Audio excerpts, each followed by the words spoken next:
ভেনেজুয়েলার উপর আমেরিকার হামলা নিন্দায় বিশ্বের বিভিন্ন প্রান্তে প্রতিবাদ বিক্ষোভ। আমেরিকার বিরুদ্ধে প্যারিসে বিক্ষোভ। ভেনেজুয়েলার প্রেসিডেন্টকে বন্দী আমেরিকার। হোয়াইট হাউসের সামনেও বিক্ষোভ প্রতিবাদ।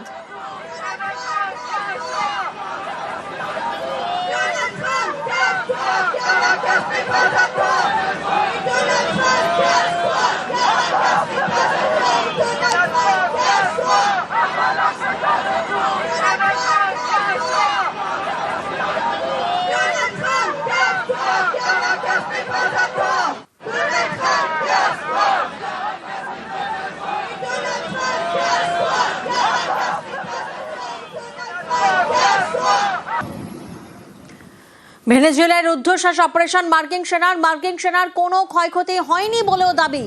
মার্কিন সময় রাত 9:45 অপারেশনের নির্দেশ।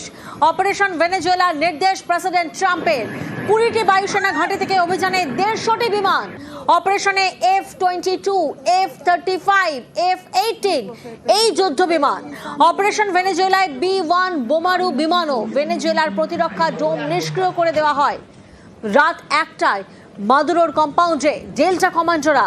ভেনেজুয়েলার সেনার সঙ্গে গুলির লড়াই, শেষমেশ আত্মসমর্পণ প্রেসিডেন্ট মাদুরোর। হোয়াইট হাউসের সাংবাদিক সম্মেলনে দাবি সেনা কর্তার।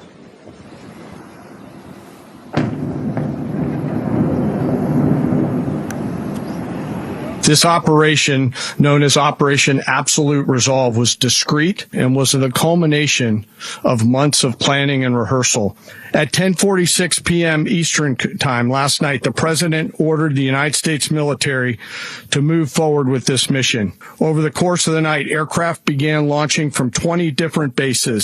In total, more than 150 aircraft, bombers, fighters, intelligence, reconnaissance, surveillance, rotary wing were in the air last night. We arrived at Maduro's compound at 1:01 a.m. Eastern Standard Time, and the apprehension force descended into Maduro's compound and isolated the area to ensure the safety and security of the ground force. Maduro and his wife, both indicted, gave up. The force successfully exfiltrated and returned to their afloat launch bases 3:29 a.m. Eastern Standard Time with indicted persons on board.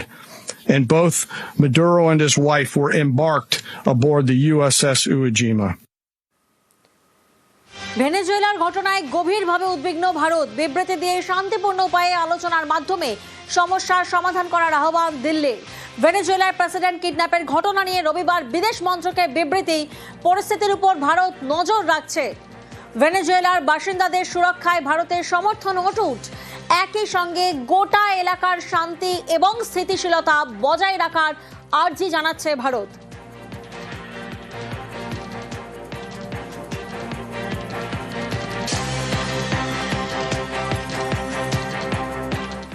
স্বাধীন দেশের উপর হামলা আমেরিকার।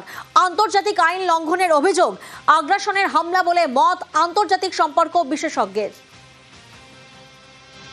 রাষ্ট্রসংঘের যে article আছে, charter আছে, even charter যাকে বলে, সেই চার্টারে 2 নম্বর ধারা বলছে যে কোনো স্বাধীন দেশ অন্য কোনো স্বাধীন দেশকে হুমকি দিতে পারে না, আক্রমণ করতে পারে না। আমেরিকা সেটা করল। আমেরিকা বুঝিয়ে দিল যে সারা বিশ্বের উপরে সে একটা দাদাগিরি করতে চাইছে, যেটা কিন্তু একটা বিরূপ প্রতিক্রিয়া নিয়ে আসবে। চীন এবং রাশিয়া যেভাবে ধিক্কার জানিয়েছে এবং রাশিয়া বলেছে যে এরপরে হয়তো পরমাণু অস্ত্রই একমাত্র হাতিয়ার তাকে করতে হবে। প্রেসিডেন্ট ট্রাম্প বলছেন যে কলম্বিয়া, মেক্সিকো, সেখানে আমি ঢুকে পড়বো, সেখানকার রাষ্ট্রপ্রধানদের তৈরি থাকতে হবে।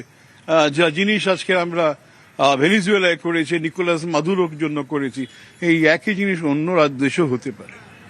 এর ফলে কিন্তু অবস্থা কিন্তু ভয়াবহ দিকে যাচ্ছে বলে আমার ধারণা। তো সারা বিশ্বের আমেরিকা বিরোধী যে শক্তিগুলো রয়েছে তারা কিন্তু ঐক্যবদ্ধ হতে পারে।